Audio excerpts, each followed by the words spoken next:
Bukan. Bukan Ummi Rauhun Warehanun, bukan.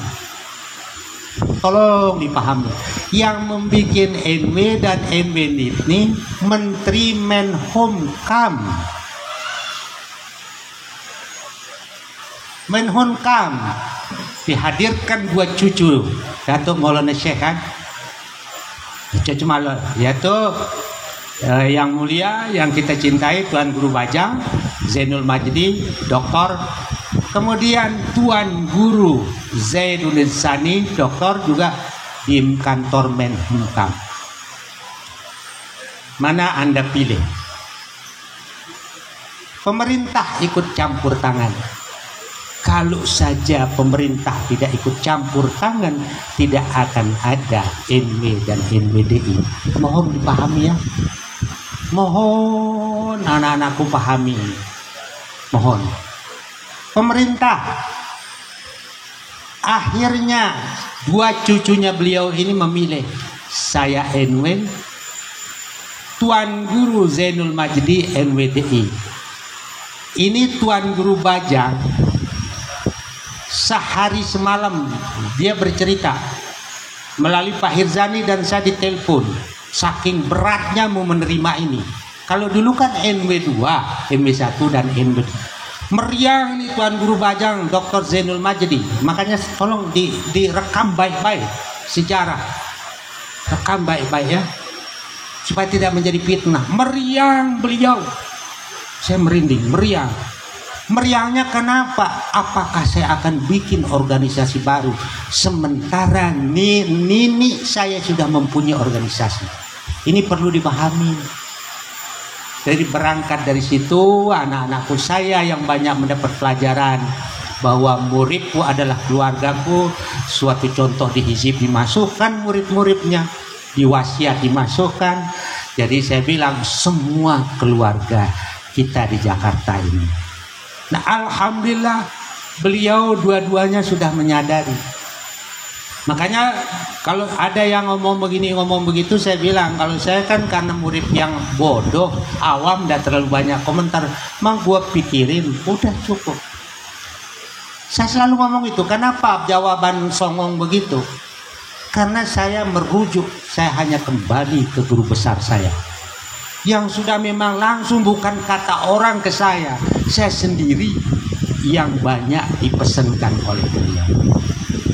Bahkan istri beliau yang namanya almarhumah Hajjah Nini Rahmatullah sama, Umi dua-duanya sama ngomongnya, saya tidak menyuruh kamu membela saya Suhedi, tapi tempatkan posisimu yang sebenar-benarnya. Karena beliau tahu saya dekat banyak mendapat pesan dari Datuk Maulana Syekh. Gitu. Itulah sebabnya. Mohon maaf, jangan salahkan guru kita Ustaz Haji Muslihan Habib, jangan. Supaya jelas ya. Beliau mau menerima pengurus atas tawaran sana. Mohon maaf. Beliau bilang, "Gimana Kak Tuan?" Sedangkan kita, saya dengan tegas ambil. Karena ini perjuangan. Nanti juga nyatu dia. Nyatu nanti dia kan pastabikul khairat. Selama saya bilang Tuan Guru Dr. Zainul Majdi ngajak kita dalam kebaikan, oke. Kecuali kalau dia ngajak kita keburukan, ngapain? Yang kedua, nggak apa-apa, di mana kantornya, nggak perlu kantor, di sini aja Dinda. Yang penting intinya memperjuangkan aurat perjuangan Datuk Maulana Syekh, nggak apa-apa. Maka kalau di sini nggak ada yang ngomongin NW, NWDI, satu NW doang. Terjadi gejolak bahwa Suhedi itu biang keladinya, nggak apa-apa. Kembali lagi saya bilang, karena dulu mohon maaf, mungkin itu doa Datuk mungkin doa Datuk. Setiap saya datang ke Pulau Lombok, kantor pengurus besar selalu mengatakan saya, ya mungkin itu doa. Rab Sanjani datang, pasti kita kalah semua kalau udah berhadapan dengan Maulana Syekh. Maksudnya duit bukan ilmu, duit. Jadi kalau udah minta uang sama Datuk, Yang sepuh-sepuh bilang gini, Rafsanjani datang, wah dia yang dapat duit nanti, pasti semua kalah kita. Artinya pembangunan di sana menstop demi Jakarta.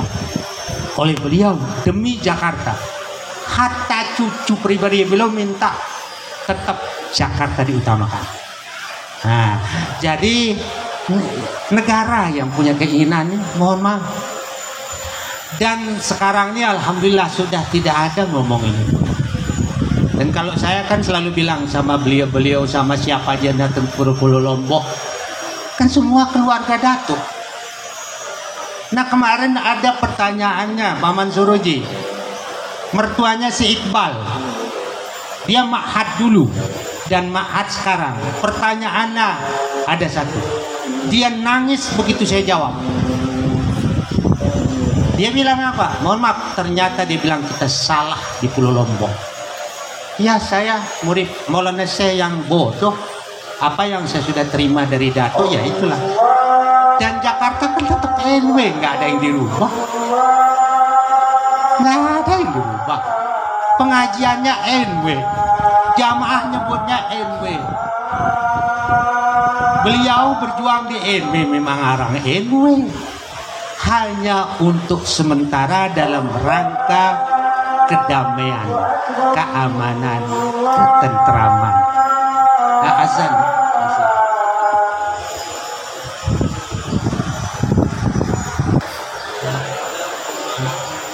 Oh, berarti kita nggak dengar ya.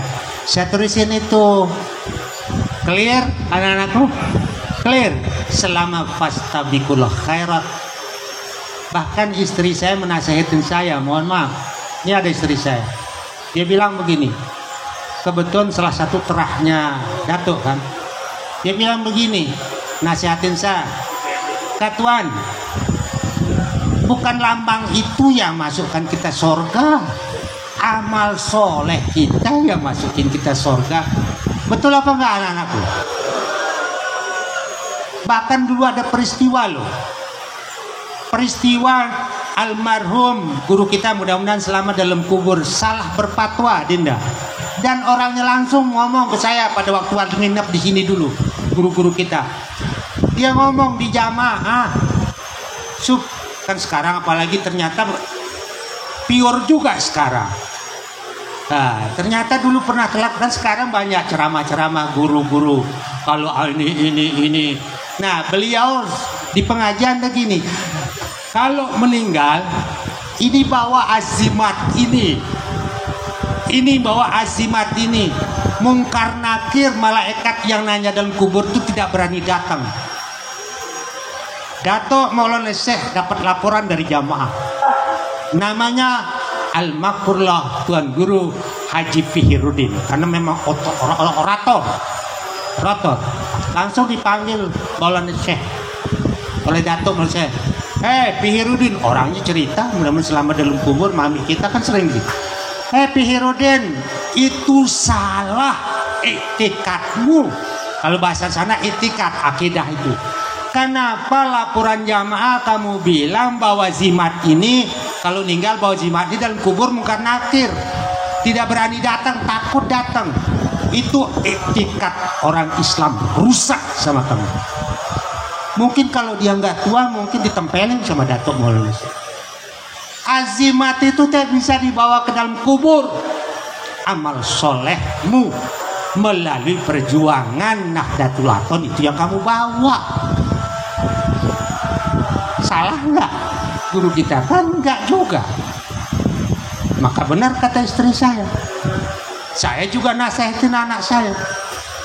Selama kebaikan sebelum datang pertolongan Allah, bantulah NW, bantulah NWDI. Nanti juga satu, mau kemana sih? Kan dunia ini cuma satu.